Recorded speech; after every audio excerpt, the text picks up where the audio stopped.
आइए सर, आज का क्लास हम लोग का क्या है?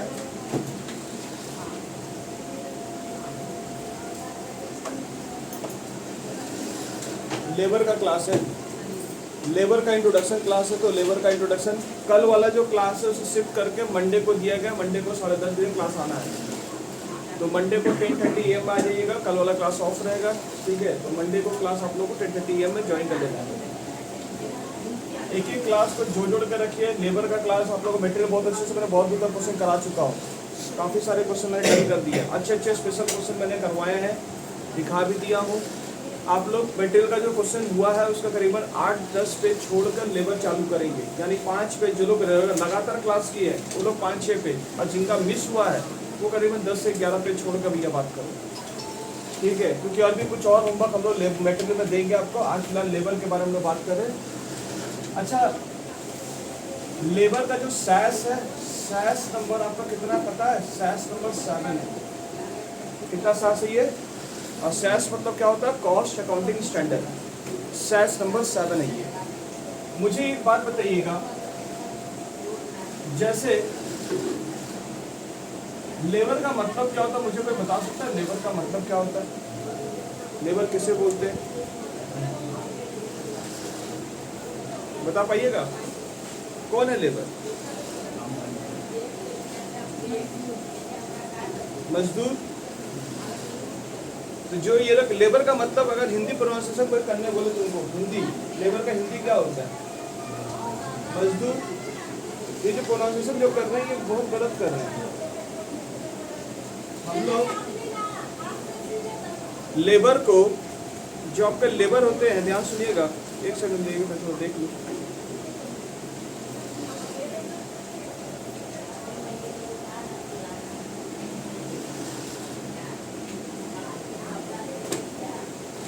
चलिए सर, असल में लेबर जो आप लोग बोलते हैं ना, लेबर जो बाहर कोई मजदूर काम करता है उसको क्या बोलता है? लेबर। इधर आ, बहुत गलत वर्ड यूज करते हैं आप लोग। असल में उसका नाम होता है लेबरर। क्या नाम होता है उसका? लेबरर नाम होता है। हम लोग गलत प्रोनाउंसिएशन करते हैं। लेबर का मतलब होता है जो आप उसे पे करते हो, जो पैसा देते हो, जो मजूरी देते हो, उसको बोलते हैं लेबर। और वो जो काम करता है उसको बोलते हैं लेबरर। तो जो मजदूर है तो उसे क्या बोलेंगे? लेबरर बोलेंगे। जैसे राम इज अ, क्या होता है? राम इज अ वर्क की वर्कर।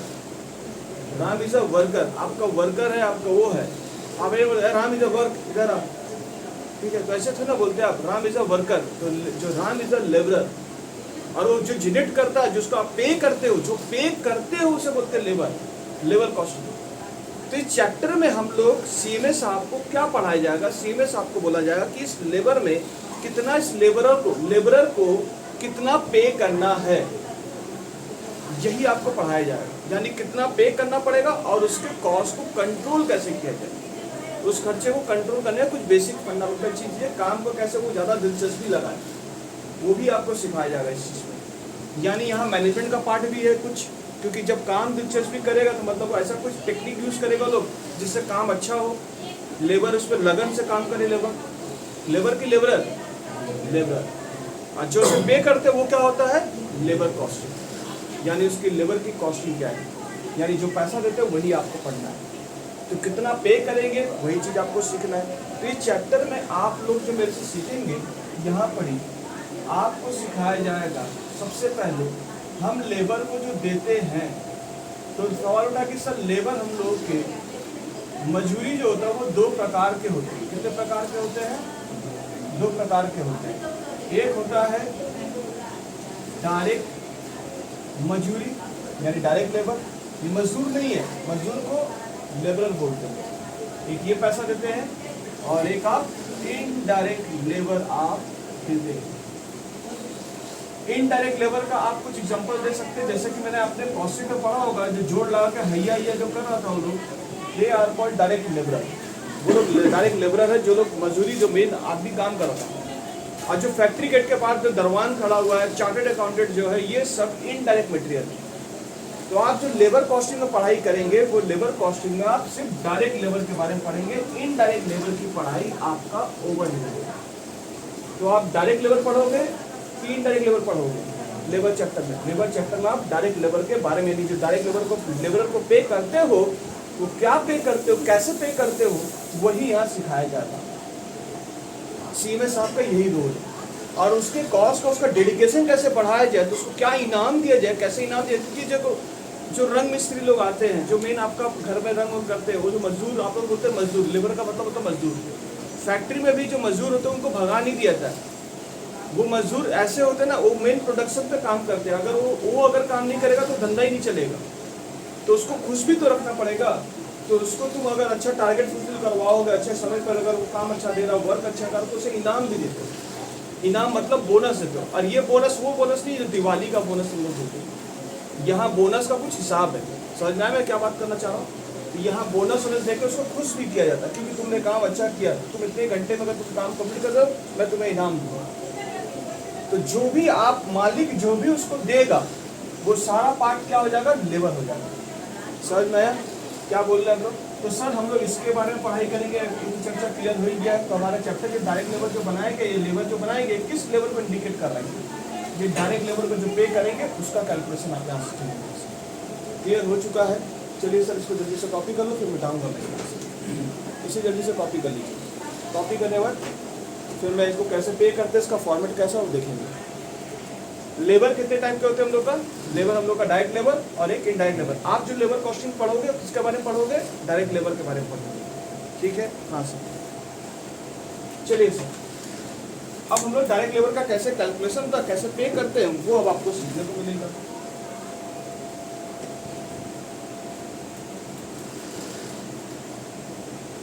एक एक चीज को समझाया जाएगा, एक एक चीज को सुनाया जाएगा, तब आपको पूरे क्वेश्चन समझ आएंगे। पहली बात। Okay sir.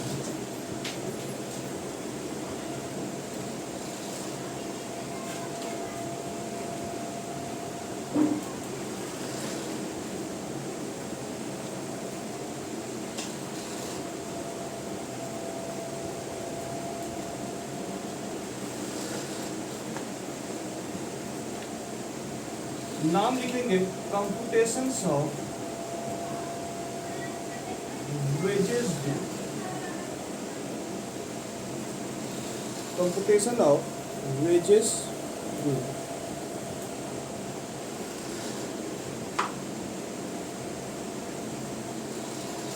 सबसे पहले आप जो देंगे बेसिक वेजेस, फिर आप देंगे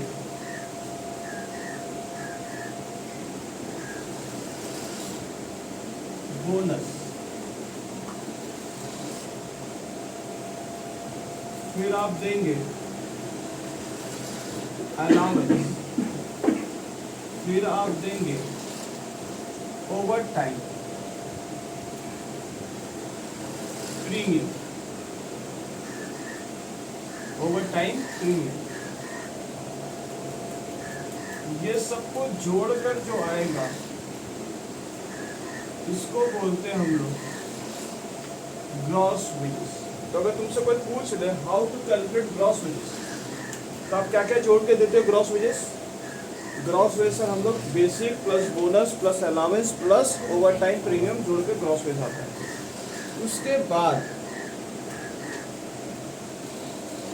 उसके बाद आपका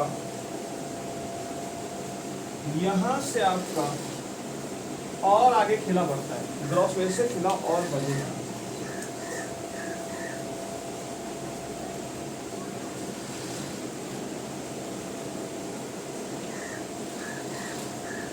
gross wages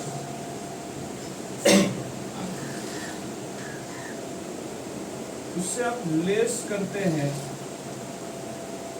all contributions, all contribution RPF. सुने हो कि नहीं सुने पता नहीं आरपीएफ के बारे में, थोड़ा सा मैं कर रहा हूँ। आरपीएफ और ईएसआई लेस करते हो प्रोफेशनल टैक्स, ये लेस होता है। और आप लेस करते हो टीडीएस यानी tax deduct at source, minus किसके साथ माइनस करते हो? ग्रॉस वेजेस के साथ माइनस करके आता है, जो आता है उसे आप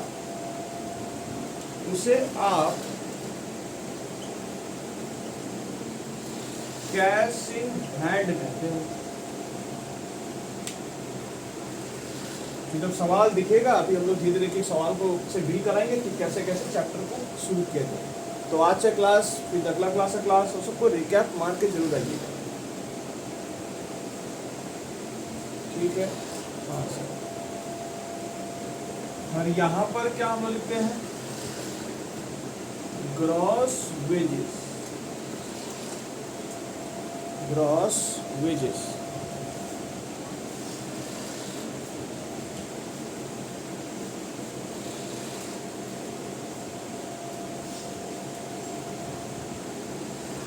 और यहाँ पर आप ऐड करते हो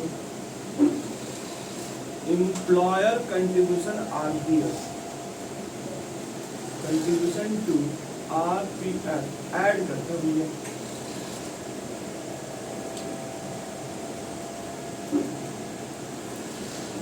और ये जो आता है, ये पैसे को आप बोलते हो कॉस्ट टू द कंपनी। क्या कहते हो इसे? Cost to the company. और इसे प्यार से लोग सीटीसी बोलते हैं, सीटीसी, सीटीसी। कॉपी हो जाए तो बोलिएगा।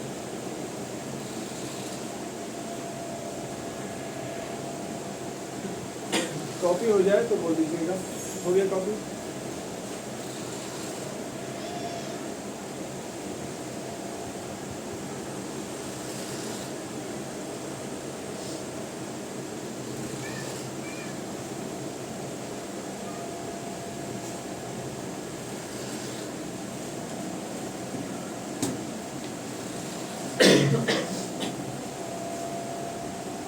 ये जो आपने अभी कॉपी कर लिया, ये जो अभी कॉपी किया आपने, तो हम लोगों ने बेसिक यानी ग्रॉस वेज से दो भाग होता है, एक होता है कैश इन हैंड और एक होता है cost to the company. Sir इसका मतलब थोड़ा समझाइए, हम लोग को थोड़ा क्लियर आउट करिए सर इसके बारे में। देखो भैया, सबसे पहले तुमसे मैं बोला कि ग्रॉस वेज कैसे आता है। ग्रॉस वेज में दोनों का दोनों राय नहीं, यानी तुमसे कोई सीटीसी पूछ ले, जैसे किसी बड़े भैया से अगर तुमसे पूछना हो, जैसे होता ना, कहावत सुने होंगे, थोड़ा मैं उल्टे पायदान पे जा रहा हूँ।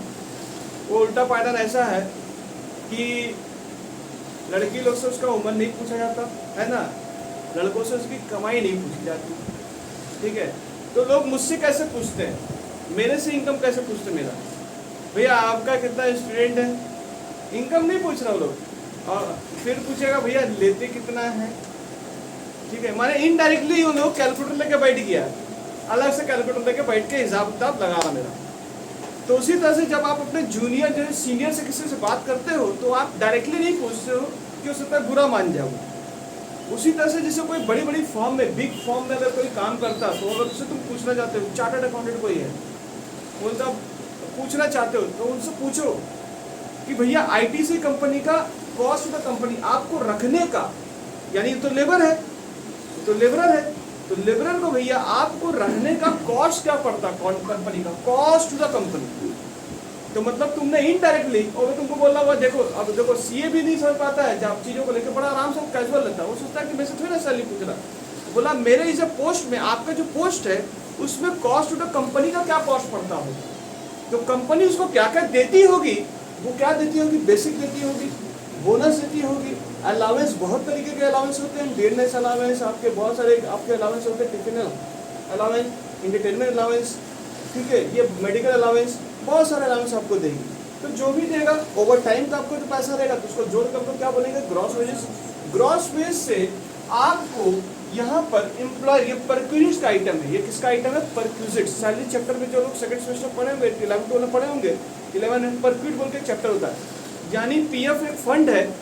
जैसे जो लोग निचले स्तर के आदमी लोग होते हैं, जो गरीब, मतलब जो लेबर क्लास के जो लोग होते हैं, लेबर क्लास में जो क्लास आदमी लोग वर्क जो काम करते हैं, वो लोग अपना मेडिकल इंश्योरेंस नहीं करा कर रखते। ध्यान सुनिएगा, समझिएगा, क्योंकि उनको जो पैसा मिलता है ना, वो लोग क्या करते हैं, खा पी उड़ा।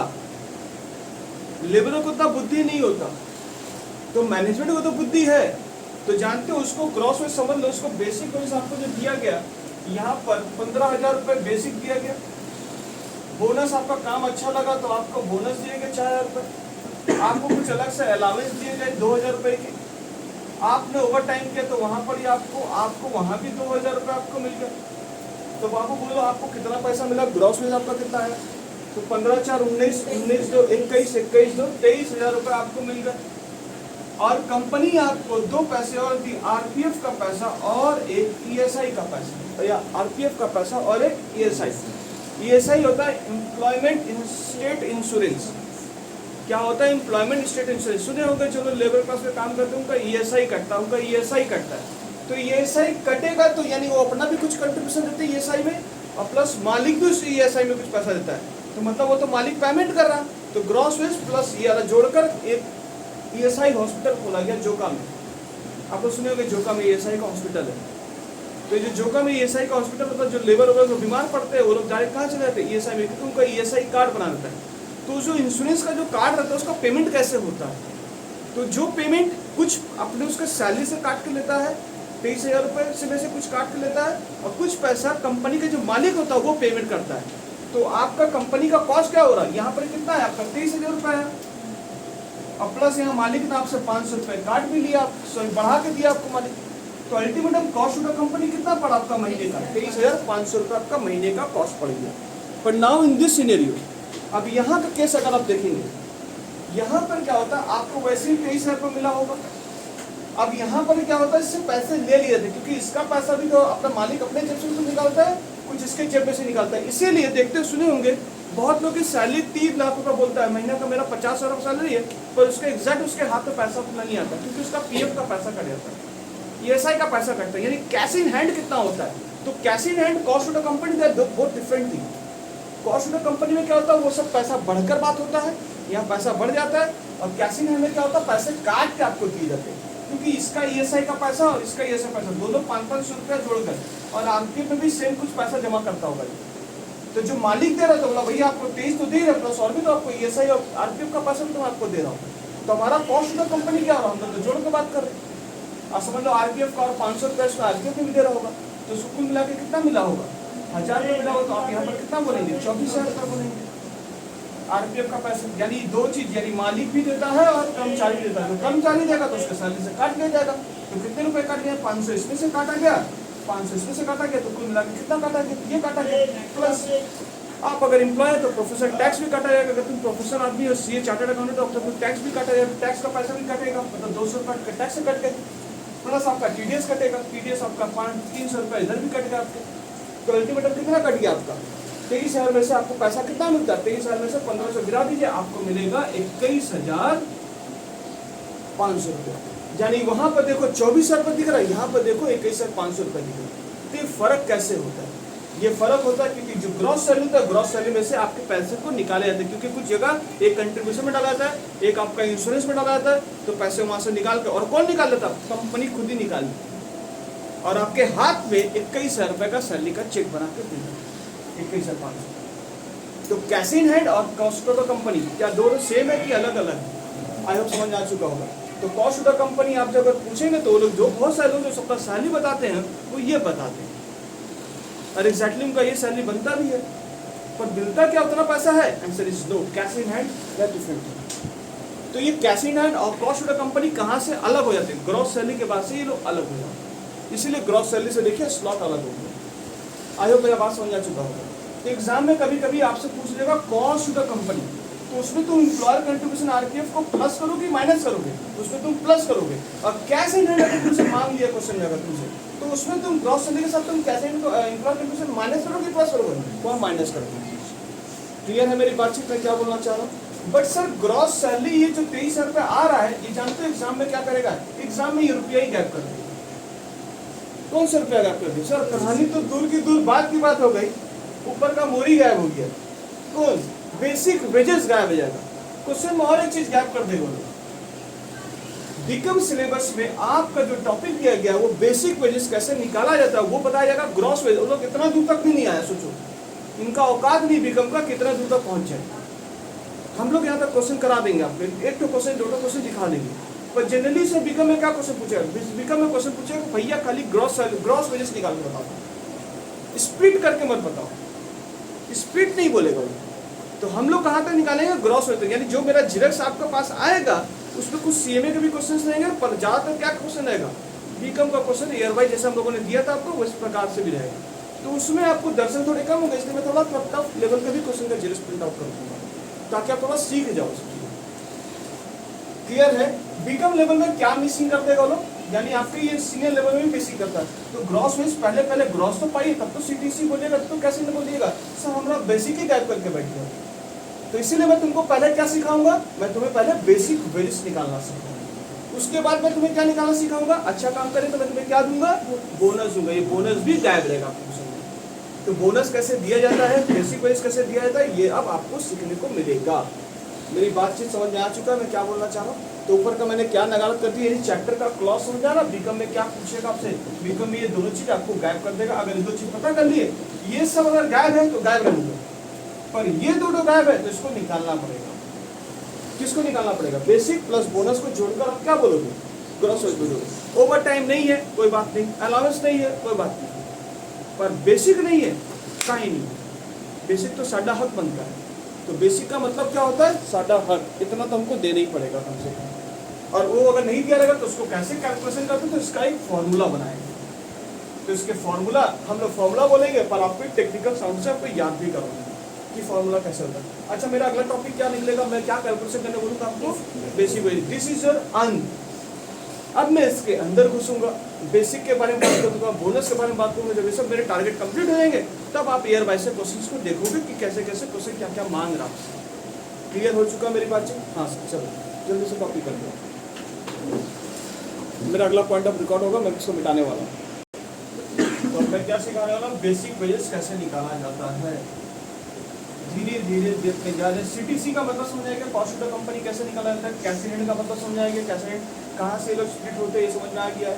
तो जितना पढ़ाया जा रहा है खाली उसी को लिस्निंग करके रिवीजन करके आना है, उतने आप आपको बीकॉम के क्वेश्चन सॉल्व होने जाएंगे, पढ़ते जाओगे सॉल्व होते चल जाएगा। पर अगर नहीं देखेंगे तो दिक्कत नहीं है। रिवीजन जरूर करें कि 2.5 महीने बाद आपको सारे चैप्टर्स एक दिन में सारा चैप्टर आपसे पूछ लेगा। लेबर पूछेगा, ओवरहेड पूछेगा, मशीन ओवरहेड, कॉन्ट्रैक्ट पूछ लेगा, कॉस्ट बुकिंग पूछ लेगा, प्रोसेस कॉस्टिंग पूछ लेगा, मटेरियल पूछ लेगा। क्या करोगे उस दिन, समझ में आ रहा क्या होगा। तो उस दिन अपने आप को मजबूत बना के आप जाइए, अपने आप को वीक मत करिए, कंप्लीट करके जाओ। एग्जाम तो आएगा, जब एग्जाम आएगा तो डर किस चीज का, फेस करो एग्जाम को, क्यों डरने का। एग्जाम होता ही देने के लिए, और उससे अच्छे से प्रिपरेशन करके जाओ। मैं भी क्या निकालना सिखा रहा हूँ आपको, बेसिक वेजेस, यानी कंप्यूटेशन ऑफ बेसिक वेजेस। तो बेसिक वेजेस के फॉर्मूले हो गए, 3 टाइप का बेसिक वेजेस निकलता है। तो बेसिक वेजेस कैसे निकलता है, एक निकलता है टाइम बेसिस के साथ, एक निकलता है पीस बेसिस के साथ, और एक निकलता है guaranteed time system, guaranteed time system.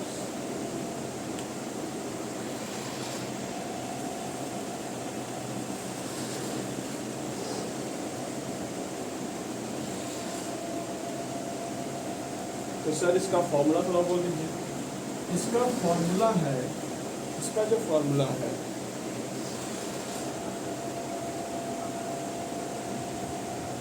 actual hour into rate per hour, actual hour into rate per hour।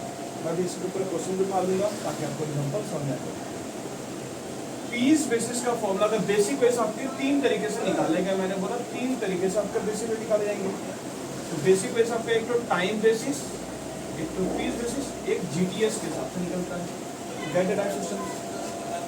ठीक है, तो पीस बेसिस का फॉर्मूला क्या है, इसका फॉर्मूला क्या है भैया, इसका फॉर्मूला जो है actual production into rate per piece, actual production into rate per piece. और गारंटी टाइम सिस्टम क्या बोलते हैं? गारंटी टाइम सिस्टम किसे बोलते हैं हम लोग? गारंटी टाइम सिस्टम ये बोलता है कि अगर तुम ये दो ठो सीख गए हो, ये दो ठो अगर सीख गए हो, तो ये लोग बोलता है time basis and piece basis whichever is higher, whichever is higher. तो टाइम बेसिस टीबी का मतलब टाइम बेसिस, पीबी का मतलब piece basis, whichever is higher. जो हायर होगा वो गारंटी टाइम सिस्टम होता है। सर हमें इसके ऊपर एग्जाम्पल सोच करवाओ, बोले ओके एग्जाम्पल करवा देते हैं।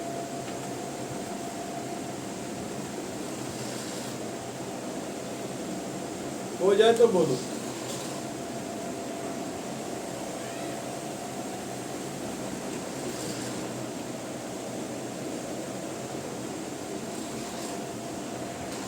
हो गया क्या? चलिए सर एग्जाम्पल पा लीजिए, आ जाओ भाई एग्जाम्पल पे।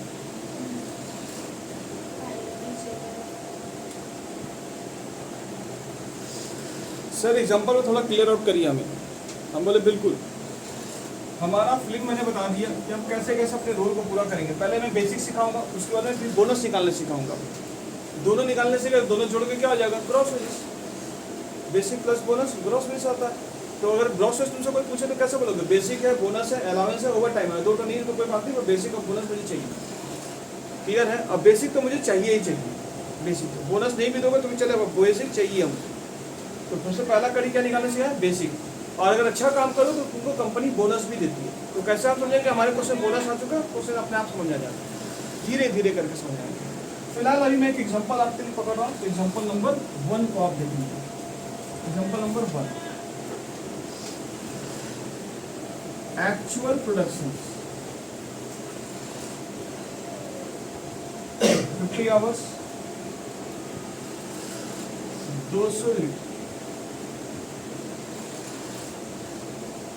wages rate per hour 15 रुपये और ₹5 पर यूनिट, 5 रुपया पर यूनिट। आपसे सिर्फ बोल रहा हूँ लोग, कैलकुलेट बेसिक वेजेस। पूरा ग्रॉस में निकालने बोला कि खाली बेसिक में निकालने बोला है? बेसिक में निकालने बोला है। अब वो तो बोला है किसके हिसाब से निकालने बोला। अच्छा, बेसिक में कितने टाइप के निकलते हैं? 3 तरीके से निकलते हैं। एक टाइम बेसिस हिसाब से, एक पीस बेसिस हिसाब से और एक गारंटी टाइम सिस्टम के हिसाब से। तो आपको बोला गया है टाइम बेसिस के हिसाब से बता दीजिए, पीस के हिसाब से क्या आंसर आएगा वो बता दीजिए, और गारंटी टाइम सिस्टम से क्या आंसर आएगा, मतलब जीटीएस से क्या आएगा वो बता दीजिए। आपसे तीनों से मांग लिया, हो जाए तो मैं सॉल्व कर दूं।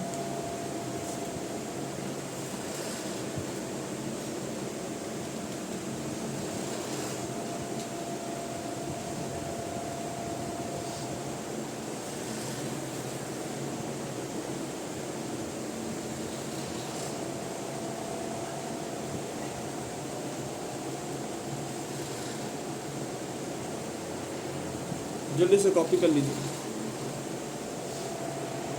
तो आइए सर हम लोग इसका सॉल्यूशंस पे समाधान करते हैं। आओ भाई आओ, सॉल्यूशंस। सॉल्यूशन, आप जो सॉल्यूशन बनाएंगे सबसे पहला चीज मुझे बताइए, बेसिक वेजेस किसके हिसाब से निकालना चाहते हैं? टाइम बेसिस हिसाब से। तो टाइम बेसिस में फॉर्मूला सुनो भैया, कैसे फॉर्मूला बना देख लीजिए।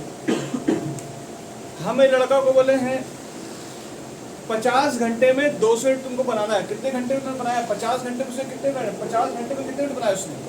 क्वेश्चन से समझ लीजिए, 200 यूनिट। हर घंटे का मैं तुम्हें रेट बता दी हूँ कि 15 रुपये करके मिलेगा। क्या मैंने बताया? हर घंटे तुम्हें कितना मिलेगा? 15 रुपये। और पीस के हिसाब से अगर मैं बोलूँगा तो मैं 5 रुपये करके दूंगा। तो तुमको डिसाइड करना तुमको किस पे से जाना है। टाइम की जब मैं बात मानूँ तो घंटा घंटा हिसाब से खेलना, घंटे के हिसाब से घंटा खेलना। अच्छा, कितने घंटे काम किया बंदा ने? 50 घंटे। हर घंटे का मैं कितना दूंगा? 15 रुपये। तो यही तो फॉर्मूला हो गया। एक्चुअल आवर कितना हुआ? एक्चुअल आवर 15, 50 घंटे। रेट पर आवर हर घंटे कितना बोलो? 15 रुपये। तब जोड़ लो, इंटू कर लीजिए इसको। Simple formula. फॉर्मूला तो कुछ सोचना ही नहीं है। जितने घंटे काम करोगे हर घंटे का रेट आपको बना हुआ है, उतने घंटे पैसा मिल जाएगा आपको। तो मैं इसका फॉर्मूला क्या बोला हूँ, इसका फॉर्मूला याद करने की समझ गए, actual our into rate per our. तो एक्चुअल आवर कितने घंटे काम के बंदे ने, 50 घंटे, यानी एक्चुअल प्रोडक्शन देखो कितना अच्छा अंग्रेजी बोला लो, actual production 50, rate per hour कितना बोला होगा 15, कितना होगा 50 कितना बाबू 750 रुपये। ठीक है, ये किसके हिसाब से निकाले हो, टाइम बेसिस हिसाब से निकाले हो सर, पीस बेसिस हिसाब से बेसिक निकाल दीजिए, पीस बेसिस पीस के हिसाब से बात करो बेटा। 50 घंटे तुम कितना यूनिट बनाते हो, 200 यूनिट बनाए हो, ये देखो क्वेश्चन में देखो क्या लिखा फॉर्मूला, पीस बेसिस का फॉर्मूला लिखिए, 200 यूनिट बना रहे हो, हर पीस का रेट क्या है भैया 5 रुपये, 1000 रुपये का मिलेगा। फॉर्मूला ऐसे ही हो गया, actual production into rate per piece. तो वहाँ आप तो देख ही नहीं रहे हो, एक यूनिट का दाम कितना बोला 5 रुपये, कितना यूनिट बनाया 200 यूनिट बनाया, सीधा फॉर्मूला बना दिया हम लोगों ने। तो बेसिक का मतलब जितना पीस बना उसके हिसाब से तुम्हें पेमेंट कर रहा हूँ। तुमने सुने होंगे गांव देहात में घर बनाते होंगे, गांव देहात में अगर घर बनाते तो बोलते भैया एक दीवार का कितना लोगे बताओ, 10 फुट का दीवार खड़ा करना तुमको, तो बता तुम पीस के हिसाब से बात कर रहे हो, 10 फुट का मतलब तुमको 15 फुट का दीवार खड़ा करना है, इतना स्क्वायर फीट, तो दीवार कॉन्ट्रैक्ट कितना लोगे, ऐसे 4 दीवार खड़े करने तुम्हें, तो क्या कॉन्ट्रैक्ट लोगे बोल लो। तो तुम पीस के हिसाब से बात कर रहे हो कि टाइम के हिसाब से बात कर रहे हो। अब तुम 3 साल में कंप्लीट करो 4 साल में कंप्लीट करो, मेरा मैटर नहीं है, तो मैं तो तुम्हें पीस के हिसाब से दूंगा पैसा। एक दीवार का इतना खड़ा करने का मैं तुम्हें 60,000 रुपये दूंगा, तो 4 दीवार कितना होगा 60 चौके, तो एक्चुअल प्रोडक्शन कितना हुआ 4 दीवार इंटू हर रेट का दीवार कितने डाल दो 60,000 रुपये, तो 60,000 इंटू 4 समझ में आ गया, 2,40,000 रुपये उसको पे कर दोगे। तो फॉर्मूला तुमने क्या माना, actual production into actual production कितना हुआ 4 दीवार into rate per piece, rate per piece हर दीवार का रेट क्या रखे तुमने 65 रखे थे। सिंपल फंडामेंटल है। और घंटे हिसाब से बोलोगे नहीं भैया, क्वालिटी पे अगर तुम बात करना चाहते हो तो उसको घंटे से काम करवाओ। तो देखना जो घंटे से काम करता है वो एक कीड़ा को लगड़ते रहेगा, सहलाते रहेगा। ठीक है, हम खुद परेशान हो गए थे कि कौन मजदूर है ये। आखिरी मेरे को कॉन्ट्रैक्ट मतलब मेरे को पीस में आना पड़ा, समझ में आया क्या, पीस के साथ बोला भैया आप सहला दो जितना सहलाना है, अब इतना बना, अब अगले दिन सहलाना बंद। जब से पीस के साथ बात किया तो बोला भैया इतना दीवार चुनोगे तुमको इतना पैसा देंगे, इतना हाइट तक करोगे इतना पैसा देंगे, फफड़ा के खड़ा कर दे रहा दीवार। ठीक है, तो ऐसा दीवार फट से खड़ा हो जा रहा था दीवार का सही, तो इतना 6 मीटर का 6 फुट का इतना, 12 फुट का इतना देंगे, फटाक से 6 फुट हो गया, और तब से उसका 6 फुट हो ही नहीं रहा था। तो मैनेजमेंट काम देखो कितने जल्दी निकाला मैनेजमेंट, यही तो सीएमए का काम होता है, काम कैसे निकाला, यही तो मैनेजमेंट की पढ़ाई है आप जो सिखाई जाएगी, समझ में। क्योंकि ऐसे तो कंपनी का लॉस होगा, मेरा भी लॉस हो सकता है, मैं देख रहे इतना पेमेंट करना पड़ रहा मेरे को घर का। हम खुद जब दिए तो हमको समझ आ गया कि क्या कैलकुलेशन कर रहा है, कहाँ ये लोग धूप में, बोला बड़ा धूप लग रहा, अब धूप नहीं लग रहा है 6 फुट खड़ा कर देना बेटा लोग, समझ में आ रहा है क्या हो रहा है। तो ऐसे ही से खेला है इन लोग का। बेसिक वेजेस यहाँ पर क्या लिखेंगे हम लोग, actual production into rate per piece. तो बताइए भैया आपने कितना यूनिट बनाया, 200 इंटू 5, तो आपका आंसर 1000 रुपये आ रहे हैं। क्लियर है, समझ में आ रहा। सर गारंटेड टाइम सिस्टम किसे बोलते हैं, यानी एक तो आपने ये आंसर निकाला, एक तो ये निकाला। जीटीएस ने ये बोला है, गारंटेड टाइम सिस्टम ये बोला है कि जो इन दोनों में हायर होगा वही मैं, वाह मतलब बोला है हम लोग लड़ाई करें तो जीत जाए वो जीटीएस है। तो गारंटेड टाइम सिस्टम क्या बोला, time basis and piece whichever is higher. तो आपका कितना आंसर आएगा जीटीएस में 1000 रुपये, डेट इज 1000 रुपये, यानी इतना तो आपको मिलेगा ही, 1000 रुपये तो आपको देंगे गारंटेड टाइम सिस्टम। तो जीटीएस के हिसाब से अगर बेसिक बोला जाए तो उसके हिसाब से तुमको अगर निकालना बोले तो तुमको तो दोनों पहले निकालना पड़ेगा।